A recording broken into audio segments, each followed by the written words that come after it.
You have to be consistent. You have to be able to get up in the morning and do what you have to do, even when those days you might not be getting a new transaction, even when you might not be getting a customer to, get them pre-approved and try to show them something, Right. but you have to consistently work the business.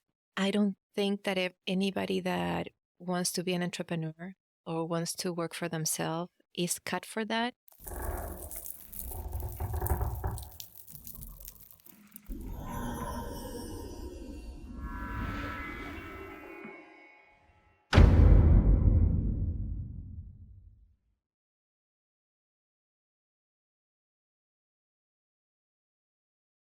Hey, welcome back to the Real Estate Excellence Podcast. Today's guest has over 21 years of real estate experience in Jacksonville, Florida. She has owned a mortgage company, been in an underwriting, giving her an edge with clients by being that ultimate advisor.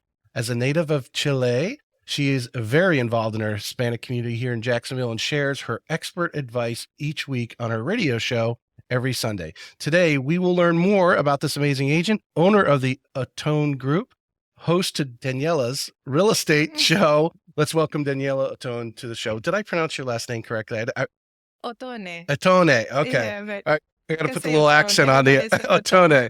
I do that often. When Uh-huh. I have someone's last name that might be unique, I always a mental note. I got to ask them how to pronounce it correctly, and I forgot to do that. All right. But I appreciate you coming on. And the more and more research, I was doing on you as I do on every guest that I have on, the more excited I got about the show, Oh. because I think you not only the time in the show, but you've had great success. And as a leader in your community, you do a lot of your title Instagram is all in Spanish, Yes. if I'm correct. Yeah. You have a YouTube channel, which I Mhm. think a lot of agents are not utilizing that area, but you really are attacking you're really focused on who you are looking for as clients, Mhm. is from what I can see. So I want to uncover that for the agents that might be listening, but I appreciate you coming on. Thank you so much for having me. All I'm right. excited. Yeah. I'm going to do a little commercial here so I don't Okay. forget. Remy Graphics does these mugs for me, these laser engraved Ooh. mugs. You have a nice hot pink one in your gift bag there for you. But Remy Graphics, RemyGraphics.com, they do all bunch of laser engraved gifts. So as everyone knows, they will do one-offs. So if you're doing a closing gift for a customer and you want to put, hey, John and Sally, welcome to Jacksonville, that she will do one or two of those at a time. You don't have to I order a love dozen at it. a time. Super So good. Thank yeah, you. yes. Again, RemyGraphics.com. Tell us a little bit, because what I've got on your social media and so forth, it doesn't give me a timeline. So we're going to work Right. through that. But you were born in Chile. Uh-huh. When did you come to the States? I came in 97. 97, I came to the States. No, I get married. Right. My boyfriend was moved here at the time. We were boyfriend and girlfriend in Chile. He was a professional soccer player. Oh, And back in 97, they opened a MLS team here in Jacksonville. It was called the Jacksonville Cyclones. okay. And well, they moved him here. And I was a flight attendant and I was studying graphic design. So I went from international flights to domestic flights so I can fly 15 days and 15 days spending it here. Right. And at one point, after doing that like 6 months, he was like, why don't you come and we get married? And I was like, okay, I'll go. Quit. And came back, and that's what we did. And we got married the next week. And that's how I ended up in here. Wow. Okay. Yeah. Not really a trial and tribulations. No. You're fortunate enough, obviously. Imagine the travel. How long did you do that as a flight attendant? I did 4 years flight Okay. attendant. Yeah. Because obviously we see a lot of people that make careers out of that. Obviously love to travel, but did you kind of move off of that because you wanted to settle, or just because you were here in Well, the States? it's a great business to be in. Mhm. I have a lot of fun, but I was staying away 19 nights in a month Yeah. because we used to fly international a lot. So it's not, It was great my, for a young person. it's great for a young person, maybe Mm. single, significant other that you want to keep, maybe. Not for having kids. I don't think it's the ideal Right. when you spend so many nights out. So once I got here, I quit and we got married. We had Okay. kids, All got right. divorced, and that's it. All right. So not too long in, as we were talking pre-show, how did you get introduced to the mortgage business? Because it's not a high bar of entry, Right. but unless you like get a kind of an invite in, most people when they first enter them don't even know how to spell mortgage. Right. So, Right. how did you get introduced to that in the early 2000s? Well, it kind of lines out with me getting divorced Mhm, because I got here. And of course, as many Latinos or foreign people that come to the country, you don't have, the paperwork. Yeah, you don't have. So I started cleaning houses. I cleaned houses for a while. mhm. And then once I got my social security and I was able to work, I got into collections. I did collections. And from then I gravitated to mortgage collections. At one time, is there I remember back in that time, I remember tell you, Uh-huh. I ran into there's a lot of collection companies here in Jacksonville, Yes. aren't there? Yeah. Yes. Yes. A lot of them. Yeah. So I did mortgage collections. I did 30 days, 60 Oh, days, 90 days. Then I became a supervisor for Bank of America collections. It was the EquiCredit, Nations Credit. Remember Nations Credit back on the. I remember Nations Bank. Yeah, well, Nations Bank was purchased by Bank of America, Yes. and we had that portfolio. Okay. So we were doing 60 days. Then I became a supervisor. Then I was a loss mitigation supervisor. And then they lay out everybody. And I went to my boyfriend crying, oh, I got just like laid off. And the boss was there. He used to be a loan officer. Mhm. And he was like, you want to work? And I was like, yeah. He said, okay, there's your desk. Go and work. And I was like, okay, I'll come tomorrow. Let me have a break one day. So I went the Right, next day. I became a loan officer. And then I figured out that it was great being a right. loan officer at that time. I'm talking 2001, Yeah. 2002, around that time. And I figured out the business and I opened my own brokerage later on. Did So, you quickly, as if someone looks at your business now, you're really focused on your Hispanic community. Did you find you immediately started to make some relationships at that time that yeah. really kind of accelerated your business to say, hey, I can do this myself? Yeah, because at that time, 97, in Jacksonville, there was not many Hispanics, Hmm. but it was a community that was really underserved. The Right. few ones that were here, they were really underserved. And the minorities in general. Hmm. So I became the loan officer at that time for the minorities. That's what I did. Yeah. And I started flipping houses and, that kind of stuff until I was able to get my brokerage license. Hmm. And I did a business partnership with two loan officers that were working together. And we went and we opened our own. Awesome. Yeah. So obviously you're entering the brokerage business as things are getting crazy. Yes. I got in 2005 Uh-huh. and they were still doing, those, they had different names for them, but the optional payments, right? They could do Oh, negative the AM and pick a payment yeah, yeah, pick up loans, payments. the Yeah. Nina. Yeah. They're still really, I mean, we were Nina, Sissa, all those types of crazy type Yeah. stuff. And I know this market, well, Florida in general, and it was, it was going crazy. And the price Yeah. points of homes were just going up through the roof so Yeah. fast because money was so footloose and fancy free. Exactly. Yeah. Yeah, I did a Um, lot of subprime lending mhm. at Yeah. that time. 'Cause there was a lot more there was the payday was a lot bigger Right. on those for Yes. what you were doing, and I think a lot of people forget it's funny, I was rewriting I'm approved to teach an intro to real estate finance with Florida Realtors, Okay. and I was asked to teach it next month, so I went and looked at it, I was like, "Oh my god, this needs to be updated." So me and ChatGPT went through the whole thing. I uploaded it. Okay. We uploaded, but the thing, when we talk about ARMs, adjustable rate Right. mortgages, like no one has talked about ARMs for over a But they're decade coming now. back now again. Because the yield curve is inverted. That Hmm. was another thing I had to actually put into the class that we use the term inverted yield, but most people have no idea what that actually means. And, who asks for a 15-year mortgage anymore when you can Hmm. get a 30 for a quarter or half a percent higher? Why would, Exactly. that type of thing. And then the adjustable rate mortgages, because the short-term rates are so, again, another for a quarter point, so no one even talks about them right now. Yeah, I think Exactly. we need them to come back. I think Hmm. the economy would be healthier with that situation. But back at that time, they were big, especially in that subprime money. Yes. 2-year arms, 3-year arms. Yeah. Yeah. Yeah. Yeah. And that's where people got in trouble because those loans didn't have the guidelines as they should, the I think compliance. people did not prepare Yeah. to that change. Those loans were given too loosey Hmm. to everybody because anybody can qualify for those arms. Yep. And they were normally people with bad credit, maybe with their income not as solid as should be. Yep. So when that time came in, they couldn't Yeah. refinance, and then We were doing a lot when I first got started at Quicken Loans in 2005. We were doing a lot of these. I mean, people were taking 50,000 because the value of their homes were going up so much. They were taking 50 grand out to pay off credit cards. And again, like they didn't have great credit. So they could get on this arm, and that rate was close to what everyone else was paying and saying a 30-year fixed on a normal loan. Mhm. And so like, oh, this is great, but not realizing, obviously they had, some of them had prepayment penalties on them, and they adjusted and wasn't pretty enough, which put us into 2008, which Exactly. is where we're at. When your story here, Right. 2008 comes around, and I remember, I think it was the summer of 2008. Man, it was quiet. It was like It was crickets. horrible. The phone, to get someone to talk about, especially when I was because I was still at Quicken, but now I was working from home. It was crickets. Yeah. To get the phone to ring, and we're dialing out to try to get people going online, but people were, I mean, really everything shut down. Yeah. Yeah. It was really, for me, it was super hard. I think I still have that PTSD from Yeah. because we did really good. When we opened doors in 2004, we started growing. We ended up having 3 branches. I had an office in St. Augustine, Jacksonville, and Orlando.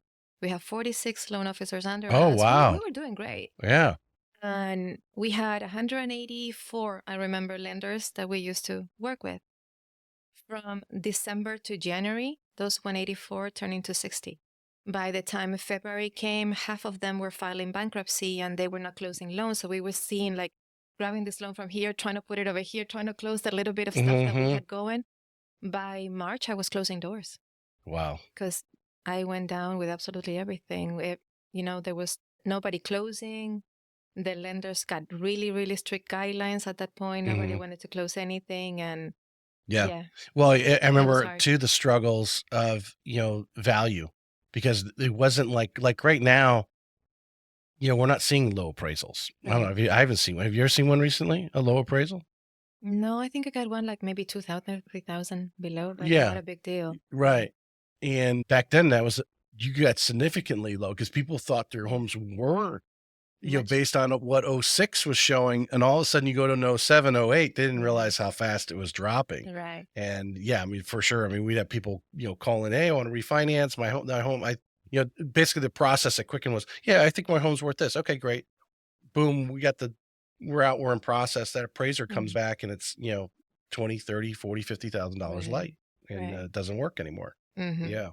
So one of the points in your life where you get kind of punched in the gut, you got to reset. What is Daniela thinking about now that the mortgage business is out? What are you doing, and how do you For reset me, yourself? it was horrible Yeah. because I was by myself. At this time, I'm divorced. I have 2 young kids Hmm. and I'm not getting hired. I go from business owner, all this stuff, and 46 nobody's loan officers hiring. is amazing. Nobody's hiring Yeah. at that time. Yeah. And the ones that they are hiring, they're not trying to hire somebody with so much experience like that. So I had to start kind of toning down the resume. I ended up being without a job for a year. It was super, super difficult for me. Even it came to a time that I had to call, the father of my kids and say, please keep him for 6 months. Give me 6 months. I'll work in whatever I have to do. Right. Just let me get up because I didn't even have money at that point to, put gas in my car. It was either putting gas or feeding the kids kind of thing. Right. And it was horrible, really, really, really bad. That's why I'm thinking like I still have kind of that PTSD on that time. Eh, my job, the first job that I was able to get was on Dave& and Buster's. They gave me a part-time job for $8 an hour. So I went from making all this money Hmm. during the great mortgage time to $8 an hour, and they only gave me 4 hours. So I started asking the teammates, like, "Hey, You do want to you take some want time to, off? take some time off? I'll take your hours." And I was taking the hours. Right. And then all of a sudden, Washington Mutual called me. We need you for underwriting. There was a boom for the loan modifications. Yes. So I started doing loan modifications with Washington Mutual. And then I did great in Washington Mutual, became, underwriter at that point. And then JP Morgan bought Washington Mutual. So I became JP Morgan Chase. And then I was an underwriter for Wells Fargo, senior underwriter. I had to go and train underwriters. And then when we came back, they lay off everybody because the underwriters in that area were cheaper than us Right. over They just here. created a call center type environment, or one Right. big cube. Yeah. So at that point, I said, okay, no more mortgages for me. Yeah. I went back to college and I studied aesthetics. Nothing to do You want with to get out of it. I wanted to get out of it. But in the meantime, because I still have my customers, that they were still calling me to buy houses, Right. I was like, you know what? I'll get my real estate license. I'll sell them houses in the meantime because I can combine that with going to college, with raising the kids, Right. with, trying to do other stuff. And I did that. So I did college. I graduated. I started working in aesthetics. I went on the medical side of aesthetics. And I was doing both things. I was showing Oh, houses in wow. my uniform and until I got to the point that I was going crazy. Yeah. My two jobs, I had two full-time jobs, and then I dropped completely the aesthetics and became real estate agent. So you had obviously this vast experience in lending from multiple sides, Uh-huh. underwriting, the back office, modifications of I've done loans, everything. Yeah. obviously originating upfront, and now you go over to real estate and then doing it part-time and just trying to trudge your Mhm. way through one deal at a time. Mhm. What is it you realized you didn't know?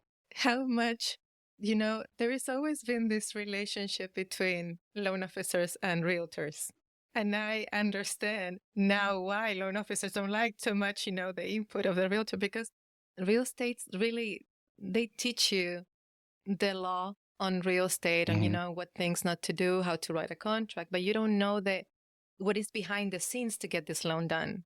And I think that right now, my background on mortgages, on all that part, on the underwriting side, has given me so, has made it so much easier for Yeah. me because I kind of structure the customer before I send it to you.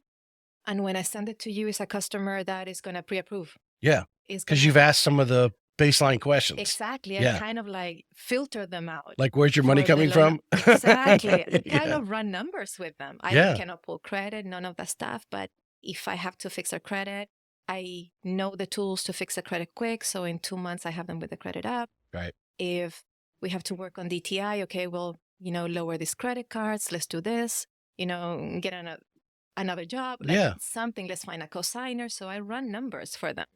So when I send it to the loan officer, it's a good one to go. Yeah. Mm-hmm. No, 100%. Because I wrote down, because I didn't think about this earlier, but because you just made a statement about the relationship between the realtor and the loan officer. I mean, you've, like you said, you're doing a lot of the Yeah. front work up front Right. that loan officer sometimes has to do for the real estate agent, which is fine. I mean, we understand because I know, as I'm sure you've experienced, because you're coaching and mentoring other agents. They're because they don't have your background, Right. they don't have the finance background in mortgages, so they don't know what to ask. They're a lot of times So I afraid to teach ask. them all that. I Yeah, teach them my way. yeah. Yeah. That I mean, some of the basic questions. A lot of agents though are afraid. They're Mhm. like, "Where's your money coming from?" They're Right. afraid to ask that a lot of the questions because obviously I have coffee and lunch with them, and I Right. discuss, and I could totally understand that part of it. But how important is it that you found, because again, you've been on both sides, that just like, an agent or a loan officer loves to have that client that, calls them, refers them, that kind of Mhm. thing, but also creating that relationship with a solid lender. So you do have that open dialogue to converse, and how that makes it easy. 'Cause I imagine that's what you're looking for in anyone you work with, because you're on both sides, have been on both Right. sides. I don't care which lender they're with. I follow the person. For example, I do work a lot with one lender Hmm. that we used to be competition in Jacksonville because at that time there was not many Hispanic bilingual loan officers in Right. Jacksonville. So she was in one company, I was in another one, and we kind of used to compete for the same customers. Eh, when I became a real estate agent, I looked for her. I was like, I know how you work. Right. I remember Right. you. Right. So let's work And, together. she's seasoned. She's Right. been She's seasoned, yeah, right. And yeah. she went through that timing, which is different from the new loan officer that didn't go through that time, 2008, Right. that, or maybe even before that, because you had to be a creative financing. You have to kind of figure it out how to Yeah. help the customer. So she has switched companies, I think probably like 5 times already. Yeah. And I follow her Yeah. because the communication is great. She knows the kind of customer that, I work with. She looks for that lender with that type of product that is going to help my kind of customer. And the dynamic has worked great. Yeah. I don't there's a lot of well, I think we're in a period of transition. I Mhm. think I was talking to someone this morning. We're going to see it. We're going to get the numbers as the year comes out because we're going to see who's renews. Because obviously, mortgages because it's the calendar year. So Yeah, we know in in January how many January. people haven't renewed. In the real estate world, it's a moving 2-year thing, but I think a lot of people have dropped out. But we'll see as we go into 25, there's been a lot of cleansing. And I think real estate agents be a little biased because I have been in the business 19 and a half years. Mhm. And you need to find those loan officers who do know how to dig and get a deal done, or at least what someone used the analogy of, chewing all the chicken off the bone. Right. To find those loan officers that aren't just, they look at it, they don't know how many credit reports that they pulled in their entire career. I think one thing I always tell people is I was in the call center for 12 years. We pull more credit reports in a week than most of these loan officers are probably pulling in a month, if not the entire year right Right. now, type of thing, because it's all volume. They wanted you pulling 3 or 4 credit reports a Mhm. day and talking to people. And so you're seeing all these issues, Right.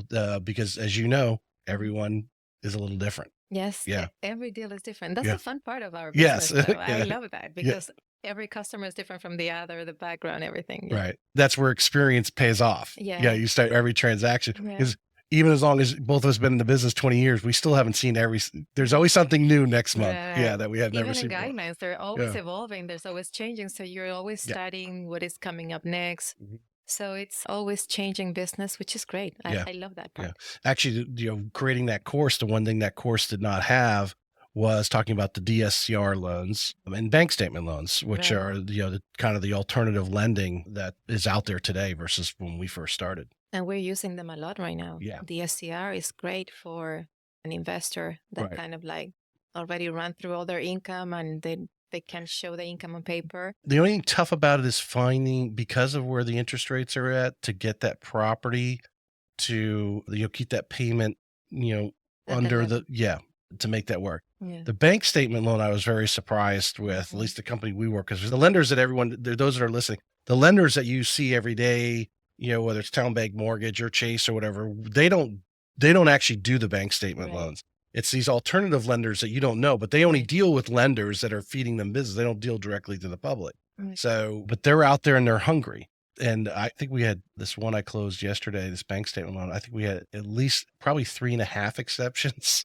I mean, Mhm. but they were hungry, and it's all about how much money they're putting down, Right. and they got to have reasonable credit. They got to show they make Yeah. payments. Their credit's not there, then that they're not going to make any exceptions. Well, for me, for example, it's great the 12 months bank statements loan Hmm. for a truck driver.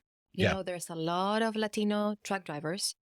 The truck driver makes a lot of money on a monthly Yeah. basis. But when you look at their taxes, they have so many deductions that the income sometimes is not enough for the standard of life that they're used to have. Right. So they don't qualify for the kind of house that they would like to qualify based on tax returns. Hmm. So 12 months bank statements is great for us. Yeah. So Yeah. we use a lot for it. And those are listening, just to advertise. It doesn't take long. Just get them there, get their 12 months bank statements, Mhm. complete bank statements, every single page, even the blank one that's Yes. last. Because if it says there's 6 pages and you only send 5 for that month, they will ask you for the 6 page. And we upload it to them, and generally I've had them come back and just within a couple hours. Oh yeah, Right. this is the income we can use for this person. Right. Yeah. All right. So let's talk about the transition. You're getting into real estate now. You drop all the other jobs that Right. you're doing. Uh-huh. Now, the brokerage you choose at this time. Tell us a little bit about that. Why were hanging your sign at that brokerage. Uh-huh. Was there a benefit or just a place to? And the reason why I asked that question is I think one of the reasons why a lot of real estate agents fail is the brokerage they decide to go doesn't guide them. They don't know what they're doing and didn't know to look for a brokerage that, Right. will fit their needs. At that time, I went with, can I give you names? Yeah, that's I totally up went to you. with I went with INI Realty, which is like an international real estate company. Most of the agents in there are foreign. So I went with them and it was 100% commission. Mhm. The reason why I went with them is because I didn't need much training. I have been already in the industry for so long You had a confidence that level. I already, yeah, and I had kind of my pipeline of customers. Mhm. So the support that I needed wasn't that much. I went with them, and then I transitioned to another company that a friend of mine opened. So he opened a brokerage, and I was like, no, I'm comfortable where I am. He was like, please help me here, help me grow. And I want to do, I'll make you the head of the Spanish department, The whatever. Spanish department. It's like, okay, well, the only Spanish is me. But we went from, I was his number 4 agent at the moment, to 250 agents. Oh, wow. Yeah. And Wow. then, well, he ended up closing doors. A situation Just bad aside, business yes, practices. Yeah. bad business practices, exactly. Mhm. And I went with the XP Realty. Okay. Did you, I didn't ask this question, when your boyfriend at the time Hmm. invited you to come and stay here in Jacksonville, did you already have English as a second language? Yes, I studied in a British school in Chile. Mm-hmm. So I finished high school. In Chile, it's kind of mandatory for you to learn English. So I had a good level of English, but it was British. So I was very proper. I was like, how do you do? Yeah. And people would look at me like, Yeah. what did she say? So I had to kind of learn the lingo. I Right. had to learn, The sarcasm, yes. it was funny. I remember in high school, we went over to Sweden. We did this kind of, wasn't an exchange. We actually went over to play basketball, did some homestays and stuff. Uh-huh. And if we wanted to, my classmates wanted to speak together and didn't want them to understand what we were saying. If you Uh-huh. spoke with slang Yeah. and sarcasm, they can't, that just throws them off if you're To learning me, proper English. right. Yeah. That's how Yeah. it was to me. I remember going home one time and I had one of my coworkers. I was working in Bank of America at the time. Mhm. And he used to live in the same apartment complex I was living. So he's coming out and coming in, and he rolls the window. He said, hey, holler at me later. And I'm like, what? Holler at me later. And I'm thinking, like, why this guy wants me to yell at him later on? I was like, okay. And then I had to go home. I called a friend. I was like, what does he mean? He was like, he wants you to call him. Oh, okay. I didn't know. That's funny. Yeah. All right. So what are some things that you were doing at that time? You know, Mhm. you had your client base from the mortgage thing, but you took some Right. time off. You come back. So as you just mentioned, you moved brokerages, but you felt you still had your circle that you Mhm. were getting business out of. Right. But what were some of the things you're doing? Because now we're kind of, pre-social media, that sort of thing. What were some of the business practices that you were doing that you felt just, At that time? yeah. Oh, I was doing everything. I was knocking doors. I was doing flyers. Everything was kind of manual. Yeah. I was going to events, trying to find people. I went to businesses because my market was always the Spanish market. Hmm. So I would find companies that they were mainly Spanish employees, Latino employees, or minority. And I would go to their companies. I'll bring my box of donuts and, hey, Hmm. I would like to do a presentation in front of them. Can I do that? So I started doing what I call the lunch and learns. So I would take pizza and I would tell them, hey, give me 30 minutes. I'll do a presentation in front of your employees while they're eating. Can I Right. feed them lunch? And they were like, okay. So everybody would allow me to feed them lunch. Hmm. And I would use that 30 minutes to kind of do a presentation and tell them how easy it was to buy a house in Jacksonville and bring my loan officer and give them business cards. And that's how I started growing the pipeline. But Saturday mornings, I would go and knock on neighborhoods. I would kind of farm and do my flyers and knock on the doors Yeah. and tell them, hey, I'm your neighborhood realty. What challenges do you find in, me being in the lending 19 and a half years, I've seen it, but not at the volume that you were dealing with, because that you were focused on the Spanish to Hispanic market everywhere there. The challenges that they have that some of them you have to work through, like long term, getting their finances together so they can actually document Oh, correctly of course. their income. What are some of those challenges? And if you could maybe share some stories or some situations where you took someone who, like, nobody could lend to this person, but we worked on it for, imagine some of them for years to Yeah. get their stuff squared away, that then you could actually get Well, them a loan. with the Spanish customers, the Latino customers, we come from different backgrounds as far as, financial literacy. So some of them literally, they don't believe in banks. Yeah. Most of them will actually hide the money under the mattress. Yeah. or, somewhere in the house, they don't believe in putting the money in the bank account. So you have to teach them, okay, well, go to this bank, open up a bank account. Oh, well, I don't speak English. I don't know how to open it. I will go with them. I Yeah. will translate and help them open the bank account, teach them how to manage credit cards because they don't know. And then they don't believe on debt because they want to pay everything cash. And, in here, for you to have a score, you have to actually get in debt. Hmm. So I would have to teach them, okay, well, this is how you treat the credit. This is how you do this. And this is the percentage of your credit card that you have to kind of not get past. You have to teach them all that. Yeah. Do you find the ones that were more raised here Mhm. versus mom and dad who came from Colombia, for example, Right. they are doing it, if you want to call it the American way? The American way, Yeah, yeah, yeah. the second generation is normally doing it the proper way now. Right. It's just the first flow of family members when they come here, you have to think it's a different language. Hmm. It's a different system. Well, they trust the It, banks because I imagine in their countries, and they don't the, trust people in general yeah. because a lot of people take advantage of them. And that's kind of what made me get into my community Hmm. because it was very unserved and a lot of people were taking advantage of them. Yeah. So that's kind of how I got into it. So when the customer comes to me, I kind of grab them from scratch. You want to buy a house? Perfect. Let's meet. Let me ask you all these questions. Let me ask you how Hmm. you make your income. Where do you put your money? How do you organize your finances? Let's build your credit. Let me teach you how to build a credit. And that's how I get my referrals. I think, I believe, my perception is the average real estate agent only sees 60, 90 days in advance.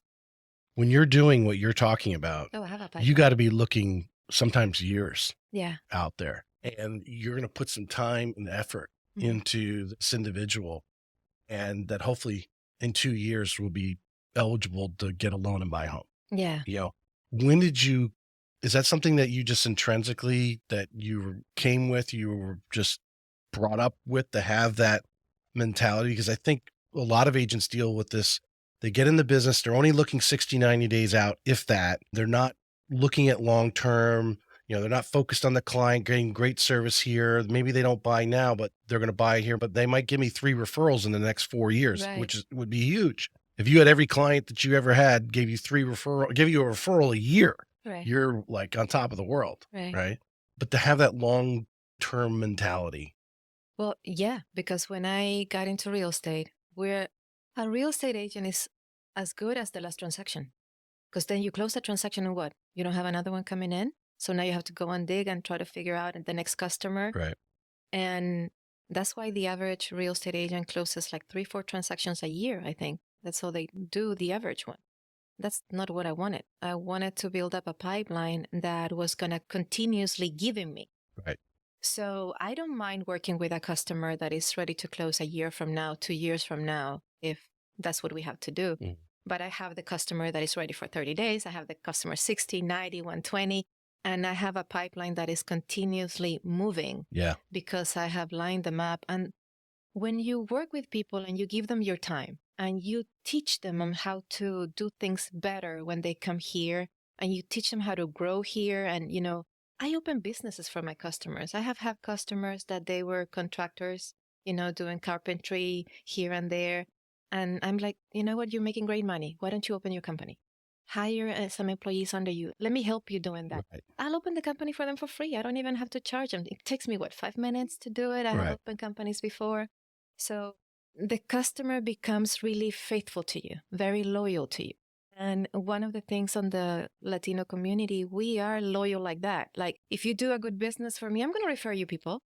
And that's how I started growing. Yeah. I've Yeah. noticed my experience with working with people that weren't born here. Mm. I go back to, well, over 20 years ago. Before I got the mortgage business, I was in telecommunications and I was working for Alltel. And I was running the store in Naples, Florida, downtown Naples. Naples has a lot of foreign influence from all over, not only Europe, Central and South America and so forth. I had the most diverse staff.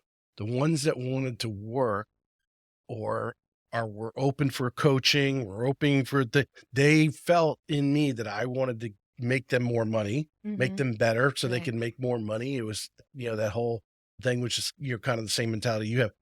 They were the most dedicated, loyal. people I could find. I really enjoyed working with them because I wanted to give, I wanted to add value like you are doing, Yeah. and they were giving it back by their loyalty and, patronage, Yeah. yeah. Yeah, I Um, think that's the way you treat people. yeah.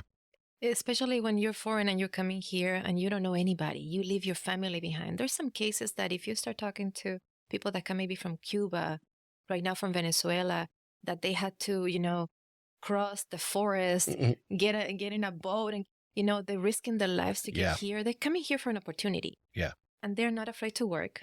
Like we all come here and we all, like I did, I Yeah. start cleaning houses. You Yeah. do something that maybe you're not used to do in your country, but it's work. And when somebody opens the door for you, you're grateful for that.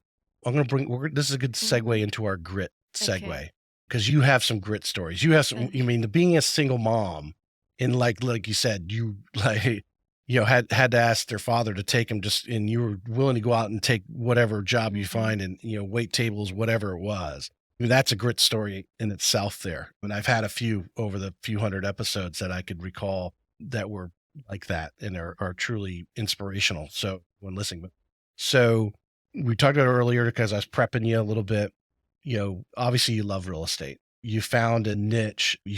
I think I'm curious how you're going to answer the question, because I don't think it's actually real estate that you actually love. It's going to be something else. You're going to tell me, but I have a feeling what it is because I can just feel it, what your Mhm. story. So I really feel grit in my presence is LLC, love, laughter, and consistency we talked about. So tell us a little bit, why do you love what you're doing right now? I love helping people. Yeah. I love to see the evolution of them. Like sometimes they cry at closing because they didn't feel that they could ever had the chance to buy a house in here. Gosh, I cry with them. Yeah. Because to me, it's as emotional as it is to them because you go through the entire process with them and you see them, how much effort they put. And uh, no, to me, that is super gratifying. I think Americans take a lot of things for granted because in some Hmm. of these countries, the chances of them ever owning real estate themselves is not high. Right, exactly. Like I have the fortunate to come from Chile is one of the countries with the most steady economy in South America. You don't see many Chileans in here. Actually, we're one of the 6 countries the US doesn't require a visa to come here Oh, because our economy is so steady. But you have countries like Central America, countries that are going through right now situations like Venezuela right now. They're going through a situation that they are forced to get out and start all over again. And when you're in the middle of your life, when you created something already in, where you're from, and having to come here and start all over again, maybe now with kids, and you're grown and you're in a language barrier. language barrier. And the older you get, the harder it is to learn a Yeah. language. So it's very hard. Mhm. And to me, I take a lot of pride on helping them and on grabbing them and saying, okay, you can do it. Yeah. It's not hard. Just this is the steps that you have to do. It's not difficult to buy a house. Yeah. It's not. And the high that like, again, then seeing their smile, they're Hmm. crying in when someone is loyal to you, when you're doing something that you just love doing, you get up. And the fact that I'm sure there's gifts, there's Yeah. people are just pouring into you as you poured into them. It Hmm. was just natural for you to do, Yeah. but to see it come back just gives you just this huge high. Yes, Yeah. yes. Like yesterday, I had customers at the office. They came from Orlando to see me. There's a lot of loan officers and real estate agents in Orlando, Right. but they got referred to me from somebody here local. They drove from Orlando to only see me. They went back to Orlando yesterday. And I was like, we ended up talking about some new construction stuff. So they're coming back on Friday so I can show them houses to just drive here to see me and then go back. And I'm like, you know what? They want to move over here to Jax. They want to buy investment properties here in Oh, Jacksonville. great. Yeah. Yeah. All right. So the second part is the laughter part. And if you could share with us, again, yeah, you've been through, I mean, I can see you kind of bread and water situations. Mhm. And if you've never actually been in that where your checking account is either like in single digits or negative, when you're like going, or how can I stretch my meals out? Yeah, you're there. Like I said, trying to find the next thing that's going to take you. But today, Mhm. You're at your 84 transactions this year. Probably, what are you Right. going to end with? The 90? I'm sure you got a few in the pipe that are going to close this I month. have 5 more closing Five this more. year. So almost 90 transactions for the year. Yeah. I mean, just amazing numbers. You've got a successful team and pouring into the agents that you have. The curveballs come at you now, Okay. setbacks. Based on your life experience, Uh-huh. what are some of the things that, something that's happened maybe recently that you laugh about? You know it's a challenge, but now it's like, all right, I figured it out 100 other times before. I'll Uh-huh. figure this out. Okay. And customers on Yeah, situations like yeah. that? Yeah, I'm putting you Well, on the spot basically we're there. So talking right now about, having somebody that you grab them from scratch and kind of build them. So I had this situation with this customer. His credit score was like 480. And so I kind of like started helping him building the credit up. He didn't have the savings account because he was having, all the money in his mattress or whatever he was yeah. having. So I was like, okay, start depositing this money into the bank account, start doing this, lower the credit cards. I gave them some tips to increase the credit. I built his credit score in 3 months from 480 to 730. Wow, in 3 months. This guy goes on vacation to Utah and comes back with a new pickup truck that the car payment was Oh $1,300. God. I wanted to kill him. I was like, why did you do that? Like, you killed your deal. Return that car. Like, Right. and he was like, no, no, no. I really love the truck. I don't Well, want. now you got to sleep in it.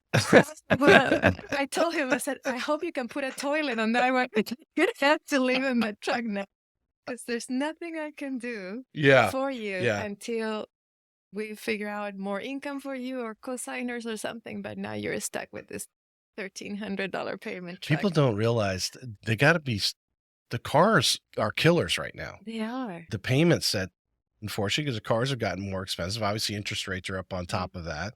I mean, yeah, the manufacturers are sometimes, doing these 0% for 72 months, but that doesn't mean you go out and buy more car, Right. and yeah, it is throwing the whole debt ratio off. But you laugh now, I right? laugh now. Probably Yes. years ago, you might have cried. Now you just laugh because you're like, I've seen this before. Yes. That just happened a few months ago. Yeah. What do you think? And I'm sure this has evolved over your Mhm. time as you evolved as an agent, a businesswoman, and so forth. But what do you think are some of the consistently things that you're doing in your business or in your life that you're doing right now that really keep you moving forward? I mean, to do Mhm. 90 transactions, you must be doing some fundamental steps in your life, in your business. I think that in real estate, like any other business, you don't have to be the smartest person to make the most money. You have to be consistent. You have to be consistent. You have to be able to get up in the morning and do what you have to do, even when those days you might not be getting a new transaction, even when you might not be getting a customer to, get them pre-approved and try to show them something, Right. but you have to consistently work the business. I don't think that if anybody that wants to be an entrepreneur or wants to work for themselves is cut for that, sadly, because not everybody has that mentality or that getting up in the morning and doing something even when you're not getting paid that day. Right. Most of the people actually need to kind of punch a card. They need to get up in the morning. I'm in. You have your 30 Right. minute break. You have your lunch break, and then check out at 5 o'clock because they kind of need to be forced to go somewhere. To me, I kind of grew up in a family that they were all entrepreneurs, like they were all business owners. So Right. so I kind of grew up with my dad used to have a grocery store when I was a kid. My dad had us working since we were little. We were bagging stuff. We were, bringing stuff. We became cashiers at one point when we Yeah. grew up. So I have been working all my life. Right. So for me, getting up in the morning and doing something for the business, even when it's not giving you that Immediate. gratification Yeah. and that moment, to me is, oh, you have to build a business. Yeah. So for me, that has been kind of it. Yeah. I want your opinion. What do you think of? You see some of these agents, they come into the business. There's some of them that I think are wise enough that they understand themselves and understand what you just explained, Hmm. that they have to have some sort of structure or Yeah. some sort of, you go to work, maybe you put on your uniform, maybe it is a tie or a Hmm. nice dress, and that's your work attire. You're Right. going to, now you're at work, and they can function from home. But I think more people need the office more than they actually realize they Yeah. need that office. Like, hey, I'm going to be there at 8:30 because I know Daniella's coming in and I want to be there when she comes in. So because she's pouring into me as an agent and helping me develop, I need to show my return gratification that I'm showing up and appreciating what you're providing from Hmm. your tutelage. Tell us, how do you work this in? How do you build this as your culture of your team? Tell us a little bit about the team, but Hmm. the culture of the team to have that kind of attitude. I recently moved, well, not recently, July last year, we moved into a bigger space. So now we have not just our office, we have an accountant in the office as well. We have a training room, we have a conference room, so we have a bigger space now. Mhm. But the agents, they know that they can come in anytime. They have their desk, they have their space. If they have a customer that they want me to do the initial interview with them, I they'll add it to my calendar, and I'm normally at the office, so they have that freedom to come in anytime, ask questions. They just knock into my door and they just come in. Do So you have do you, when you first bring somebody on, I mean, like, do you have a sit down with them? Obviously, you have a sit down with them, but I mean, like, say, hey, I'm going to give you my 20 years of experience, uh but this is what I need from you the way that I or expect approach from you. it, I Yeah. don't talk too much business on the phone. Like when the customer calls me, I want to buy a house. Okay, perfect. When would you like to come to my office? Let's sit down and talk. Mhm. So when they are in front of me, I tell them, okay, well, talk to me. What do you want? What are you looking for? What are your goals? And I kind of structure it based on their goals because not everybody has the same goals. Like Yeah. you might want to come for an investment property, but maybe you Well, want I to was buy. talking more particularly the team, your For the agents. team. Yeah. Your Okay. agents, like, because you don't want to bring a bad apple into your team. You get, Mm, spoil the bunch, right? yeah, So you must set some sort of level of standards. I do. Actually, I Yeah. had an interview yesterday with a new agent and she's coming on board. Hmm. And I was telling her, like, look, I'm going to interview you. I'll tell you how we work, how we operate as a team. I'll tell you how EXP operates so you understand EXP and then how we work as a team. Right. But I don't hire everybody. We are 25 right now, but it's 25 handpicked. Like, I don't hire experience. I don't mind if you just came in with your license, just like fresh out of a. I don't mind that. I'll teach you what you need to know to learn the business, but I hire personality. Right. I don't want a bad apple. I don't want somebody negative in the team. I don't want somebody kind of like putting thoughts into people that are not. No, I want all positive, get going. We do a lot of events together. We do a lot of stuff as a team. Right. So we all get along and we all help each other in the team. There's nobody's going to hide something from you in order for you not to progress. Tell us about there's got to be some things though that you want to, as first as this new agent Uh-huh. is going to come in. What's the next, like, 30 days going to look like for them? Okay. Because I imagine you're probably always tweaking it a little bit, Yeah. but worked out a structure to get them ramped up, to get them up to Yeah. speed. I put them in a boot camp. I have my boot camp is a 6 weeks boot camp that they come and is in the office. Right. So I start by systems because when you get out of the license, you just know law and you barely know anything else. Hmm. So I teach them the systems. Okay, well, these are going to be the systems that you're going to use the most. Then I have 2 weeks of contract. Is why this line, why you mark this, why you have to take a look at this, why you have to be always paying attention to these dates. These are the calendar days. This is the date that is going to start up everything on the. So I go, and those are the most boring days, contracts. Yeah. But we go through contract. Then I teach them listing presentation. Then I teach them marketing. Then I teach them numbers. I actually teach them how to calculate DTI. I teach them how A little to, mortgage 101. yes, I Hmm. teach them how to read credit. I teach them how to read an appraisal.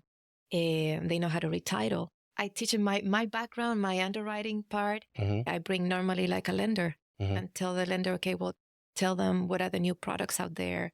How do they get qualified? What are you looking for? What kind of documents do you need initially to start your pre Right. approval? So, all that. So, by the time they get out with 6 weeks, they are ready to go. Yeah. And then the next step, the next 3 transactions, we do them 50-50. That is mandatory. This for every agent coming in Hmm. because we're going to work those 3 transactions together. So we do those three 50-50, and then they're in their own with their own commission. And, if they're at the 80% split, they make their 80%. If Right. they're 100%, they make their 100%. Right.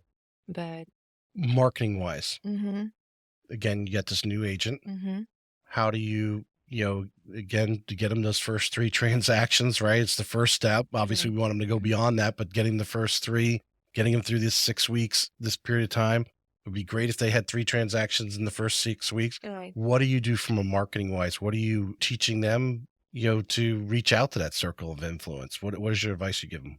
Well, first of all, I tell them start promoting yourself right away.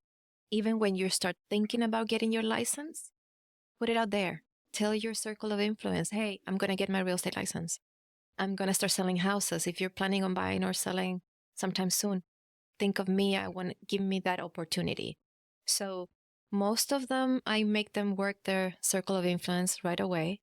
So they let them know that they are in the business, because a lot of people kind of like become secret agents for some reason. And that's not what you want. Yeah. You want everybody to know that now you have your license, that Do you're you excited. That's a great statement. Do you think they do that because somewhere along the line they don't have the confidence because they're afraid to like put it out there to their friends and family that I'm in real estate, but they Yeah. in the back of their mind like, well, if I don't last 3 months in the business, what am I going to say? That person who I told them a realtor 3 months ago, but now I'm not. Right. And that's kind of like holding them back from just going, having that leap of faith, really, Yeah. because that's what they're doing. They're going, hey, I'm going to be here 3 months. I'm going to be here 6 months, 3 years, whatever. I'm in real estate. Let me know when you're ready. There's just that confidence barrier. Yeah, and most of us actually, us in general, we're afraid of that criticism from our close people. Yeah, You don't want which that. is the ones we should ignore. Right. But those are the ones that hurt you the Yeah. most. Because Yes. if your family member, if the good friend says, no, no, no, no, I'm not going to buy with you. I'm going to actually go with this other person because I trust them more than you. That kind of like, Yeah, it's a dagger. it hits. Yeah. So no, yeah, I would teach them how to do calls. Sometimes we do cold calling at the office. We do like a call night, Hmm. and we all make our calls and we kind of like learn from each other. The fact that we are a team, and the fact that I kind of like already kind of have a name in the industry in Jacksonville, tell them, hey, jump on that boat. I, Hey, you're not just by yourself. You have a I whole got team. Daniella behind me. You're right. You Yeah. have a team that Yeah. is backing you up. You have more experience than just the one that you have right now. You have 20, 30 years of experience on other people in the team that you can rely on. So let them know you're not alone. Let Right. them know that, you have a successful team that are closing deals that you're going to get the help from until you get solid. Right. Because I want to expand on marketing. Do you try to have the agents, follow your lead? Because you have an extensive Instagram where you're on there in Spanish 100%. Yeah. I imagine your radio show is 100% Spanish. In Right. Spanish. They can't necessarily duplicate, you completely. They can with the Instagram. They could say the same thing you did and just put it on their page Right. and do it. Do you try to teach them to really duplicate a lot of the things that you're doing because you have years of success from it? The way I teach them, I tell them, look, I'm teaching you out of experience. I already fail on certain things and I kind of dust myself up and keep on going. Right. So I teach them what is working for me currently, not what when I was testing things. Yeah. But yeah, they know how to do marketing. They know how to do Instagram. Mm. I encourage them to do videos. Right now, video is what you want to do. Yeah. I invite a lot of my agents. If you see my YouTube, a lot of my paneling is my agents. I invite them to the radio Yeah. and I make them introduce themselves. You need to just go ahead and make that a podcast as well. I Your actually video. am building a podcast that they're doing the panels this week. Yeah. And so I'm going to start January with a podcast. There was, I had Angela Walker on. She does her Uh-huh. show on BOB on Saturday mornings. Yeah. And I told her, I said, why are you not videoing your show? Yeah. You've got a guest there. It doesn't take much to pop up a couple cameras because the content that you provide in that hour-long conversation or whatever you're doing is, it would take you months to do that individually. Then you're just sitting down and having like the conversation with them.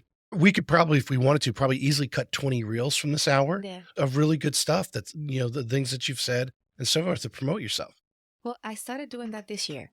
because I was recording. I have been doing radio for I think 5, 6 years, Hmm. but this year I said, you know what, we need to start recording them. So I have somebody that comes in with the cameras. They put the Yeah. 3 cameras and they record the whole show, and that's what I have in YouTube. They're just shorts from the radio show. No, no, I know. I went on there and I was looking, I didn't see so many of the full length. Are you Mhm. putting the full length as well and I'm reels or just the, so bad at it. I just hire somebody that is going to take care of my YouTube, because that's one of the things, like when you're in real estate, sometimes you spread yourself too thin, right? and we don't realize that we need to start hiring assistant, and certain things we need to start delegating. So I'm delegating that part now, because I promised myself, okay, I'm going to start uploading one video a week, which is kind of the minimum that you had to do on Yeah. YouTube. I think I have in the back office and the channel, I think I have 30 videos that I have not Well, put up. I mean, we're streaming live right now on YouTube and Facebook. Yeah, you Okay. probably did not. I generally No, don't no. bring it up because if you've seen my show, you Uh-huh. know already. But because I want to be friendly to YouTube, so I'm giving them live. They like live. Okay. Live gets priority on YouTube, and someone's, I guess, if they're strolling through a live show will come up. Mm. I think you ought to go live. And but what I do is we're going live right now. If you Uh-huh. go into the live category on YouTube, you'll see every show that I've done previously that was live. Then I do send it off, which this gentleman's very inexpensive. We could talk to it after show Okay. to send it off, and he could put the intro and the outro, stuff on there and then send it back to you. Or he could post it on YouTube. If you give him access to it, he can do it as well. But, and be dropping. So you have your live, you have the pseudo edited version, Mm-hmm. which in the long form, there's not much editing to do because it's just us conversing. So Right. us pausing or me coughing, Mm. Yeah. this coffee's caught in my throat. That's just natural. People just Right. expect that in the live atmosphere. And then you got your reels. And so you'd be filling up your YouTube at a very rapid pace Yeah. with a lot of content. I would go I need to live. start doing that. Yeah. Yeah. Yeah. Because right now, they're pre recorded. I record on Thursdays. The show comes on Sunday morning. Hmm. But it's really If like if you this. streamed Yeah. live earlier and then hey, this is going to be on the recorded for Sunday morning, they can listen to it. But I Yeah. think you would expand your audience Yeah. because it would pop up on there because there are people. When I first started, because people often ask, how do I get started? I actually hired a coach because I didn't never even listen to a podcast before. Okay. But this guy was selling me like, hey, influence and credibility. Like, what a great way to meet the real estate agents is to have them come in and listen to Okay. their stories. And now it's become a passion because I just love hearing the stories. Okay. It's like a personal development thing to hear everyone's stories and trials and tribulations and success, Right. and type of thing. But it was all about downloads. Well, now with Joe Rogan and stuff, people want to like pull it up on YouTube. And Mhm. like when I'm just here working, I'll pull up a podcast really, and it'll be playing on YouTube over there while I'm working. I'm Mhm. hearing it. Occasionally I'll look over there and look at it, maybe they have a guest on, so, to actually see their face, but people are watching. That's Yeah. just another medium, right? That's Yeah. a medium for them to get your content. Yeah. Yeah. I listen to YouTube every day. Yeah. Like in the mornings, I have what is called the Cafecito Inmobiliario. It's like coffee, real estate coffee Mhm. kind of thing. Mhm. It's a podcast that a team that we have in Miami, they run every day. And it's great content. It's a great like personal development, what you have to do next in the business. So I listen to that every day. That's an interesting idea. They're bringing up a topic and then like they'll talk about it for 15, 20 minutes, maybe half an hour, and that's it. Yes, exactly. That's an interesting concept there to put out because one of my wife complains about your shows are too long. Mm. And I'm like, well, but it's not about really the listener for me. It's about you Mm. and hearing your story. And you can't cut someone's story into 30 minutes. It just Right. you can't really get out unless they come Yeah. on for multiple times.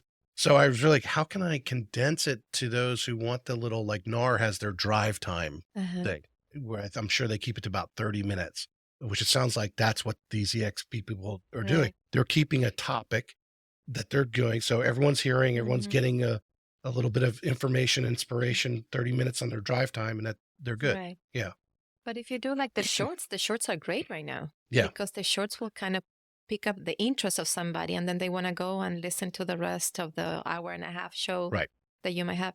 My shows are 30 minutes, and I always feel like I need more time. Yeah.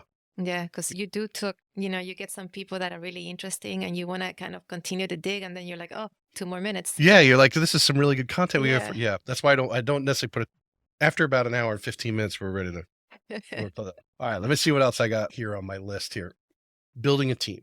Okay. This is agents have this, some of them have a dream, some of them get out way out in front of their skis way too early. I think with you, you yourself stand out. No one, 84, well, 89 transactions this year that you're going to end up with. Those are yours. Mhm. Those aren't the team. Those are Daniella's transactions. Yeah. No one can pierce your veil as far as experience. When you say something, it's being said with, I challenge anyone else that has that much experience in what you have the credibility. That's the word I want, Uh-huh. credibility. Where some of these agents are they're going to put it, I want to build a team. Well, there's a lot to a team. Yeah. And that's all I want to drill into, because they're getting way out in front of their skis where they're barely doing any production themselves, but they want to build this team. But when it comes to recruiting and then obviously retention, Mhm. you as the leader, you as the point person, you as the face of the team, Mhm. that credibility is a big part of that. What are some things that you focus or maybe probably even stress over as Mhm. far as especially retention? Because I think that if you're going to build a team and Yeah. you're not holding on to the people, you're never going to be fruitful. Right. Yeah. Tell us a little bit, what do you do to make sure that, you're consistently adding value? Because you said you have basically 25 25 followers agents. right Yeah. now. Yeah. I started the team first of all because of a customer. I was handling at that point, I was doing like maybe 12 transactions a month by myself. And I had this customer that I was showing her houses, and she was going through divorce with the husband. So it was that bad situation, between Yeah. the husband and the wife, and they're buying a house together. And at the end of the transaction, she comes to me and she's like, Daniela, I want to get out of what I'm doing. She was a daycare person. And she was like, I want to get out of that and I want to do what you're doing. Would you tell me what to do? And I said, okay, you know what? That's great. Let's do it. I'll teach you how to get the license. Right now, I have too many transactions. I'll give them to you. You can help me. I'll give you the transactions and you start working. We'll do it 50-50. And she was like, okay, great. So she got her license and we started working 50-50. Another customer. My team started from just customers.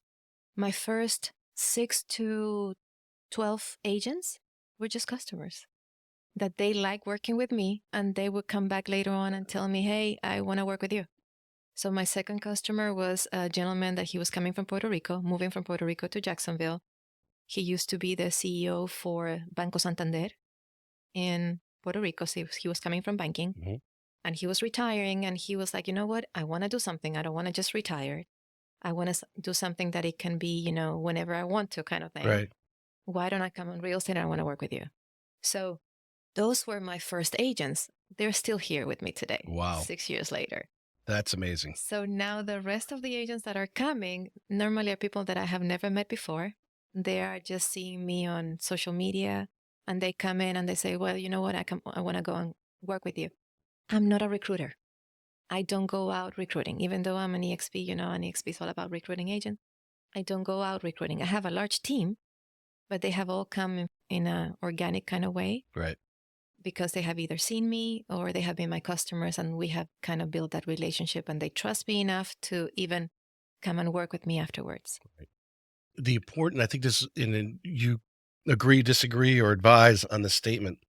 The successful teams that I know that have been around for, 15 years, I'm thinking of one that's very successful. I have a lot of people, if you're in real estate, you know her team. That team wouldn't be where it was at without those core people. Yeah. And would you say those people that you were just talking about, Hmm. those initial people who were customers, that initial six, really, if you can get six core people that have been with you for 5 or 6 years, Yeah. that is huge in maintaining the growth, but creating a culture, because you can't be there all the time. You're doing your own business. Yeah. But if you got six other people, somebody's in the office at any one time and that culture's being maintained Yeah. because they're all duplicating you. Well, I'm at the office most of the time, and right now I give out a lot of customers to them too. Mhm.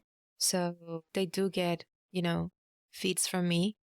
Um, Do you make them earn it though? I mean, do they have to, like, if you're, especially like a new agent, yeah. you're saying, hey, this is what I need you to do this week. If you want to be successful, I need you to do A, B, and C. If they do A, B, and C, you're more likely to give them. Yeah. Well, if I see that you're somebody that wants to work and you're willing, I don't mind if you ask me questions. Right. I don't.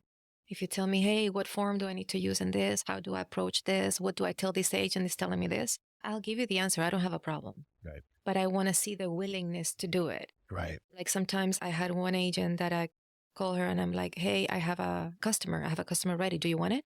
And she's like, yes. And then crickets. Then she doesn't follow up with me. I grab the customer and give it to somebody else. Yeah. Because you're not hungry enough to want to work it. Yeah. I mean, the first question, should I call them right now? When do they want me to call them? Exactly. Should we meet them? Yeah. Where are they at? Can I have their phone number? Can I introduce myself? Like, yeah. How do you want to make the it. transition, right, from you to So them? if you don't want to work it, I don't push you. One of the things I tell all the agents, you are your own company. I'm not your boss. I'm the head of the team. I'm the, but I'm not your boss. You are your own company. Right. So you're going to work it as much as you want to. You're going to make as much income as you want to, or as little as you want to. Because in real estate, really, the sky is the limit. In real estate, right. I've been growing up every year. Every year, my income has been progressing from the year before. So you work it as much as you want to. But we have created a culture. We do a lot of events. We do a lot of charities together. We do a lot of meetups at the office. I have a Zoom meeting every Tuesday night at 6:00 that we all meet, and it's like a training kind of thing. But it's very unscripted. It's like, okay, what happened to you this week? What have been your challenges? What have been your wins this week? Let's talk about that. And when we are answering the questions on the challenges, well, the other person is getting your experience, is learning from your experience of what happened.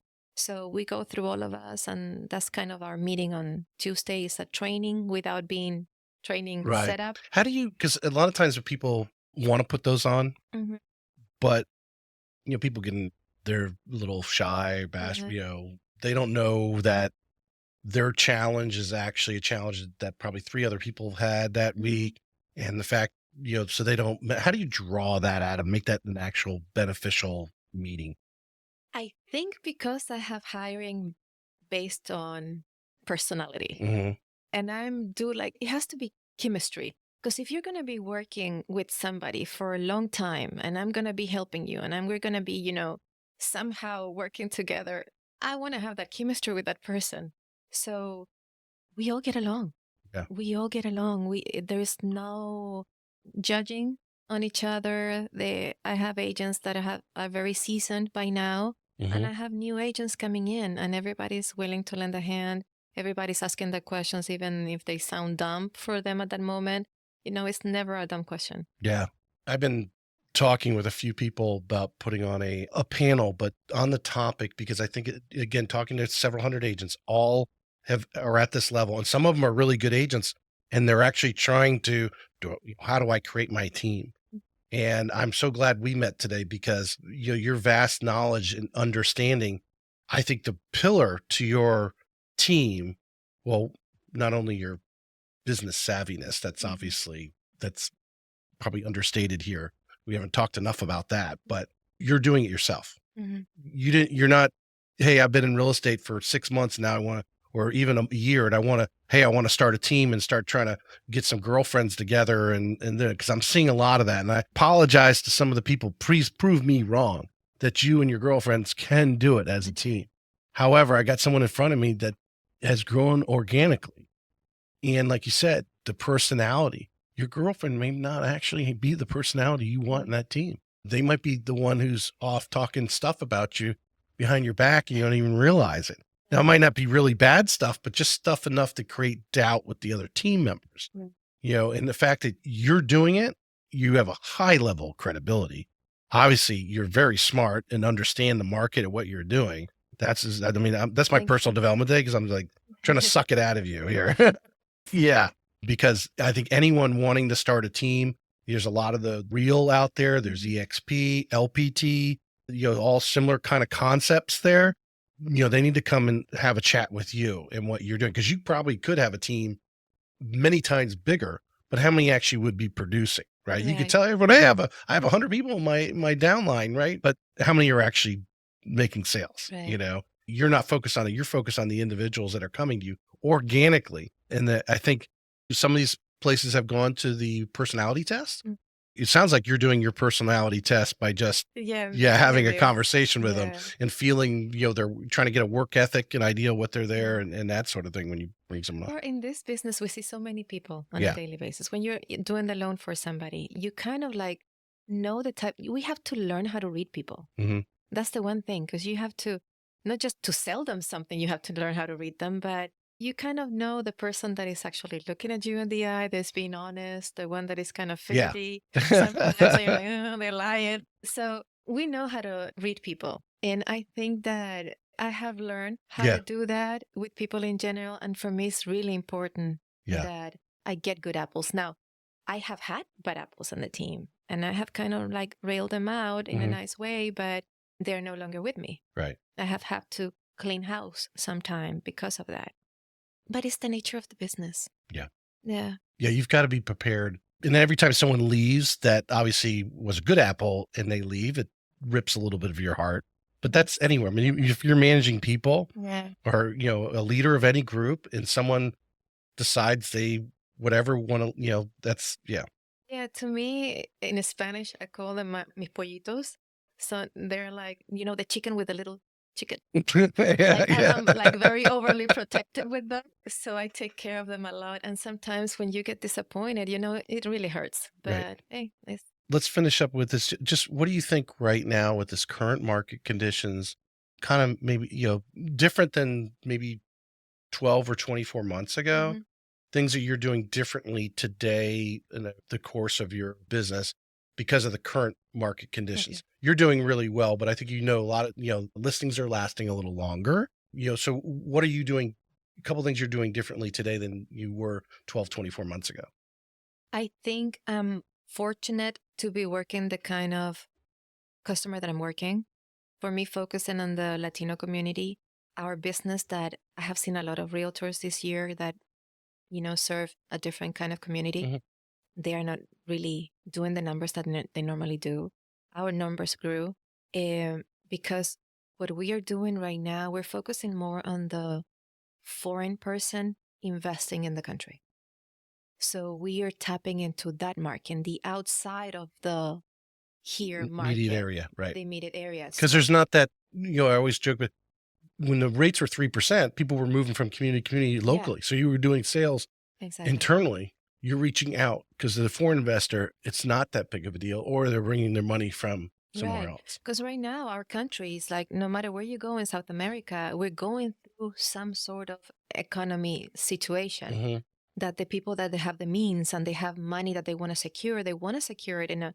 We think that this is not stable in here, but it's really stable. It's a stable market. Yeah. So they are investing in here to secure their funds. So we have been focusing a lot on the foreign investor.